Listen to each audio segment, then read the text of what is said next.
Welcome to Somali Nexus, the podcast connecting you to the heart of Somali culture and history.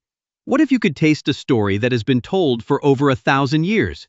To approach Somali cuisine is to encounter a living archive, a dynamic, edible repository of history, cultural exchange, and resilience on the Horn of Africa.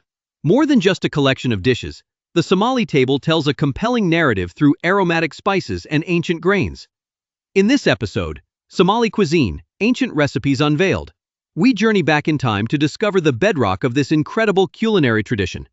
We'll explore the pastoralist pantry, a diet of elegant simplicity forged in the vast interior and centered on the holy trinity of Somali livestock: camels, goats, and sheep. We'll uncover the ingenuity behind odka or mukmad, a preserved meat jerky that has sustained nomads for centuries, a brilliant feat of traditional food science. Did you know that the spongy, sour flatbread Anjaero is not a recent borrowing but an ancient staple consumed in the region for at least 1,500 years? Or that Somali merchants once held a monopoly on the cinnamon trade that supplied pharaonic Egypt, predisposing the local palate to the complex, spiced flavors that define it today? From this ancient foundation, we will trace the layers of influence that created a true culinary synthesis. We'll see how Arab traders introduced a treasury of warm spices, how Indian trade inspired the beloved sambus, and how Italian pasta was ingeniously reimagined with a rich spiced meat stew called sugo, fundamentally transforming it into a Somali dish. Today, as the global diaspora becomes the cuisine's most vital custodian, these recipes are being meticulously preserved and shared, telling their ancient story to a new global audience. Join us as we pull back the curtain on one of the world's most fascinating and delicious culinary histories. If you're ready to explore this rich tapestry of flavor and history, make sure to subscribe to Somali Nexus on your favorite podcast app. Follow us on social media and share this episode with a friend who loves food and culture. Let's get started.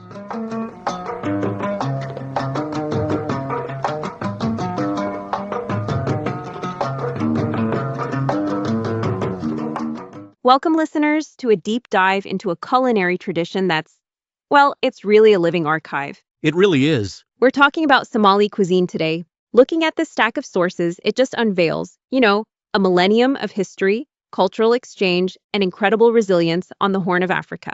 That's right. It's so much more than just the dishes themselves. It's a whole narrative told through aromatic spices, ancient grains, techniques passed down generations. Yeah. And to really get this cuisine is to understand the essence of Somali identity itself. It's this blend of pastoral heritage and really cosmopolitan maritime legacy. What immediately jumps out, I think, is that duality, right? The simple, almost elemental diet of the nomadic interior, mostly meat and milk. And then you contrast that with the really complex spiced food from the ancient coastal trading cities. So, for someone wanting to get a handle on this history quickly, where do we even start? Well, our mission for you today is basically to unpack how that indigenous bedrock got layered. Influences from Arab and Persian traders, from India, Southeast Asia, even Italian colonization. And it all gets woven together into this amazing creative fusion. And this is where it gets really interesting for me, how today, the global Somali diaspora isn't just preserving these recipes that are thousands of years old. No, they're evolving them. Exactly, evolving them. Turning restaurants in places like Minneapolis, London, Toronto into these, cultural embassies? It's fascinating stuff. Okay, so let's peel back those layers before any of these foreign influences really kicked in. What was the absolute core of Somali food? Right, the foundation? It's deeply, deeply rooted in pastoralism. Think the Holy Trinity: camels, goats, and sheep. These animals were just central, not just for food in that arid interior, but for wealth, status, the whole social fabric. I read that camel milk is seen almost as this cornerstone of nutrition out there. There's even this belief it makes people tall. Yeah, those beliefs persist.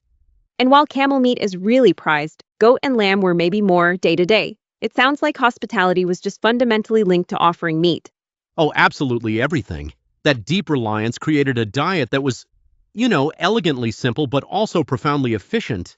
And it cemented this preference for rich fatty meats, sharing livestock. That was the ultimate sign of respect. And that value, it absolutely persists today. And out of this nomadic life, we get odka or mukmad, this jerky, right? described as a brilliant feat of traditional food science. How important was it? Oh, hugely important. Wadka or mukmad is just this direct link to the ancient, very pragmatic ingenuity of Somali pastoralists. It gave them portable protein shelf, stable for months, essential for those long journeys. It's pretty amazing, really. Okay, so moving away from the herds slightly, what about agriculture? What were the earliest grains they were working with? In the fertile riverlands, sorghum and millet were key paramount, often prepared as bourash. That's a porridge or soor, which is like a stiff cornmeal, usually served with stews. These really represent the sort of aboriginal agricultural contribution. And the land of Punt. It sounds so mythical, but this region, often linked to Somalia, how did shape the cuisine so early? Well, Punt, yeah, believed to be in this region. It famously supplied pharaonic Egypt with frankincense and myrrh thousands of years ago. Wow, But crucially for cuisine, Somali merchants had an early monopoly on spices like cinnamon. cinnamon? That early? That early. So this ancient exposure kind of predisposed the Somali palate to complex spiced flavors. Long before other major foreign ingredients arrived, it really set the stage. So, we actually have archaeological evidence tying us directly to these ancient foodways. It's not just speculation. Oh yeah, findings confirm Anjaero, that fermented pancake, like bread, it's been consumed for at least 1,500 years, 1,500 years? making it one of the most ancient and continuously prepared staples. And historical sources show rice has been cultivated and eaten in Somalia for at least 2,000 years. This predates the big waves of Arab and Indian influence. So, when a Somali family eats Anjaero, or spiced rice today, they are literally their tasting traditions stretching back into antiquity. Exactly, it's living history on a plate. Okay, so this is where the cosmopolitan part really kicks in, right? The maritime trade routes. How did that transform things? Yeah, Somalia's position was key. Right at this crossroads, the coast became this incredibly vibrant melting pot. But it wasn't just replacing things. No, not at all. It's dynamic synthesis, not replacement. Foreign elements were absorbed, yes, but artfully made distinctly Somali. The Arab and Persian infusion starting way back in the 7th century. That sounds really profound. What did they bring specifically? Indispensable stuff. Rice, barrios, and wheat became staples alongside the indigenous grains. And then this whole palette of aromatics, garlic, warm spices like cumin, kamun, coriander, kabsar, cloves, corfo, degayar, cardamom, hale. These became totally integral, Not just additions, but core parts. core parts. And you also see dishes like full mudams or malawa, that sweet crepe they trace right back to Yemen. And what about further afield? India, Southeast Asia? Well, think about the Indian samosa. It got transformed into the distinct Somali sambus, a national snack, especially for Ramadan. Right? Sambus. And Indian flatbread techniques likely inspired sabayat or kimis, that flaky, unleavened bread. And chilies. That must have been a game changer, adding heat. Absolutely. Chilies came from the Americas, remember, via European traders. Yeah, They added this whole new dimension of heat, basbas, to a palate that was previously more about aromatic spices. interesting. And this pattern, adopting things, it shows a really sophisticated culinary culture.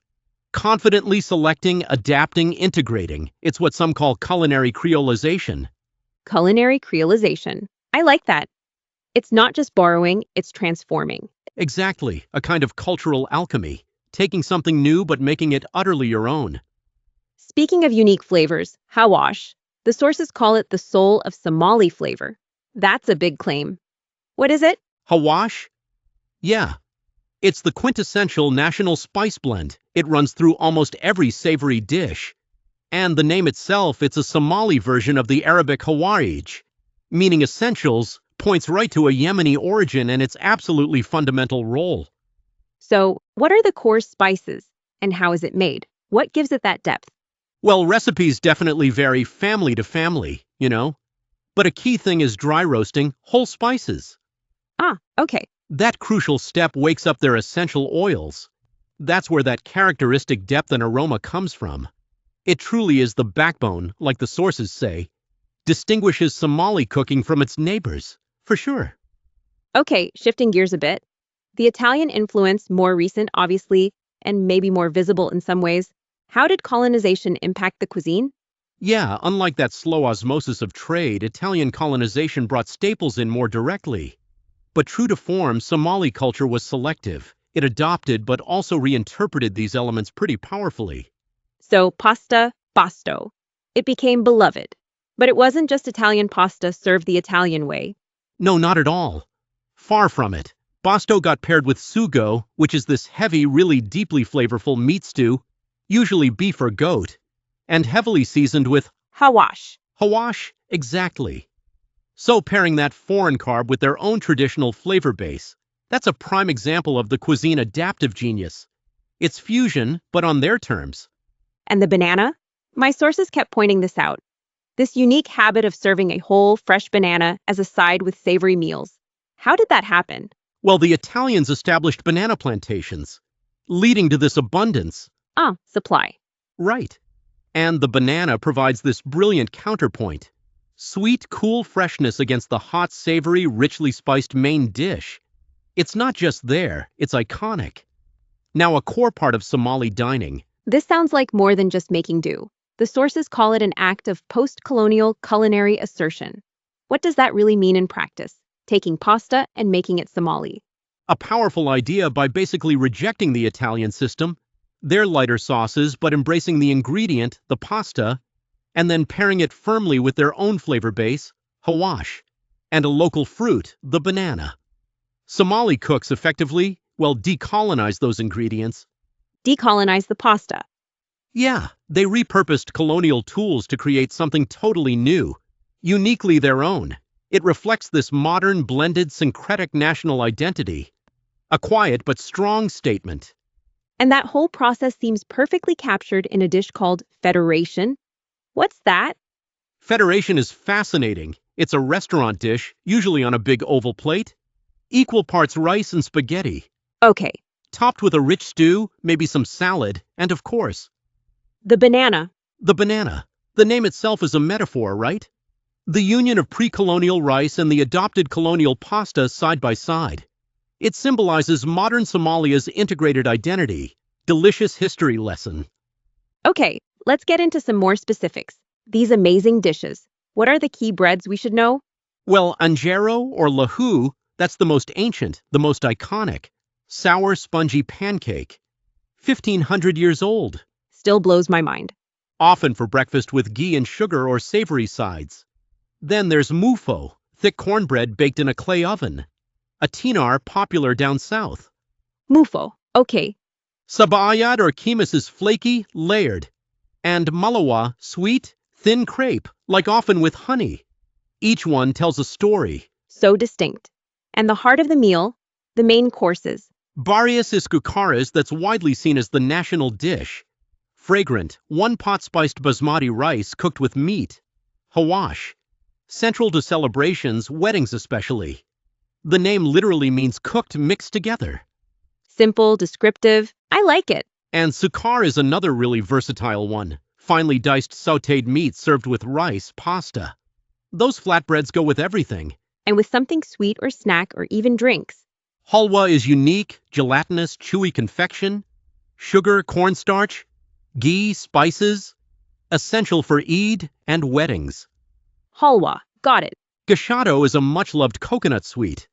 And sambuas, of course, that ubiquitous triangular fried pastry. Quintessential Ramadan snack for breaking the fast. And drinks. Oh, you absolutely cannot talk about Somali cuisine without Shah spiced tea.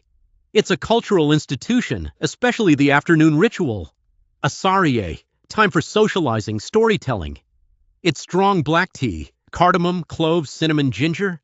Served very sweet, often with milk. Sounds wonderful. So it's not just what they eat, but really how they eat. What's the typical meal structure like? Usually 3 distinct meals. Kura for breakfast, often that spiced tea. Shah, maybe Anjaero or porridge with savory bits. Kado, lunch is the big one, the most significant. Communal, elaborate dishes like baris iskukaras or basto iyo sugo, always with a meat stew, and often that banana. Main event. Definitely. Then asho, dinner is usually lighter and eaten later. Sometimes 9 p.m. or even 11 p.m. during Ramadan. That communal midday meal, qado, sounds like a really key social time, and Islamic dietary laws. Halal, how foundational is that? Absolutely foundational. The entire culinary landscape is built on halal principles. Pork and alcohol are prohibited. That's defining.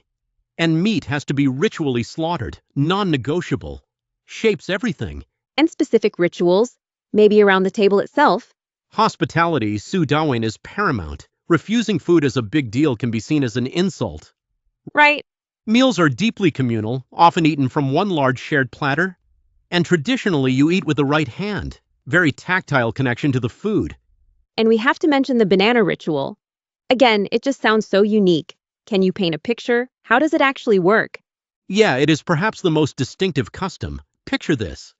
You take a spoonful of the hot-spiced rice or pasta, and then you take a bite of the cool, fresh banana. With each spoonful, Bite for bite. bite for bite, it creates this incredible balance of flavor, temperature, sweet, savory, hot, cool. It's harmonious and really quite delightful. Sets Somali dining apart. Wow. Okay, so shifting to the modern day, post-Civil War, there was this mass migration, establishing big diaspora communities everywhere. How has the food changed or maybe stayed the same globally? Well, food has become absolutely central for cultural preservation, for community building. The kitchen is often the strongest link back to the homeland. Makes sense. Mothers, grandmothers especially, they've taken on this crucial role as cultural custodians.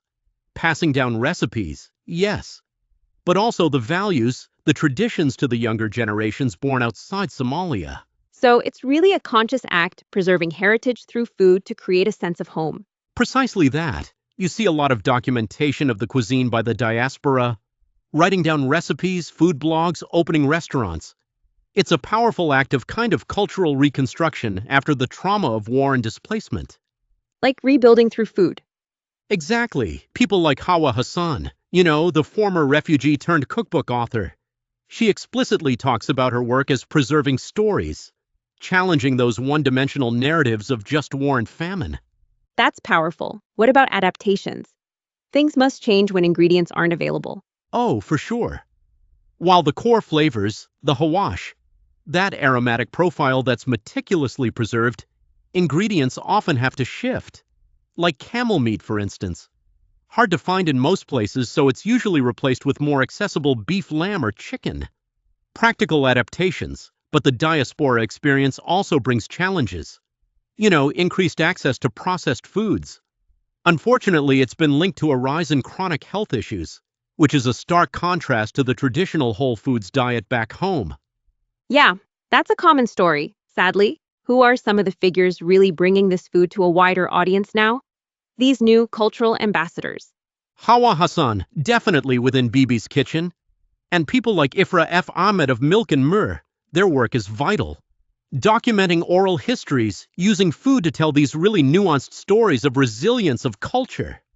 Yeah, and just the sheer number of Somali restaurants popping up in diaspora hubs. Minneapolis, Columbus, London, Toronto. They're vital community centers? Absolutely, but increasingly they're becoming these culinary embassies. Culinary embassies fostering cross-cultural understanding. Exactly, inviting the world to the Somali table.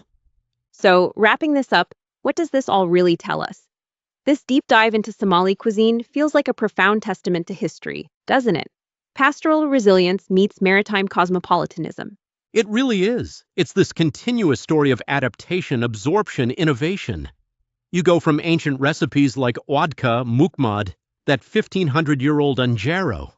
Incredible. And it just gracefully evolves, weaving in influences from all over the Indian Ocean and beyond. But always infused with that signature Hawaash blend.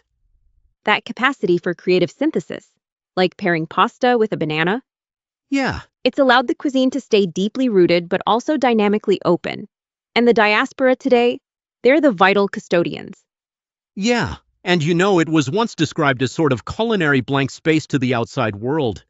But Somali food is steadily, finally getting the global recognition it absolutely deserves. It's this powerful form of culture reconstruction, ensuring these vibrant traditions get savored for generations. It really shows how a nation's story isn't just in textbooks or battle records. It's alive right there on the plate. It makes you wonder, doesn't it, about those subtle acts of culinary pushback, of making things your own in other cultures too? What really stands out to you about how food can embody 1,000 years of history and resilience? Well, this has been a truly fascinating journey into the flavors and history of Somali cuisine. We hope you feel a bit more informed and maybe, just maybe, a little hungry. Keep exploring the amazing stories that food can tell until next.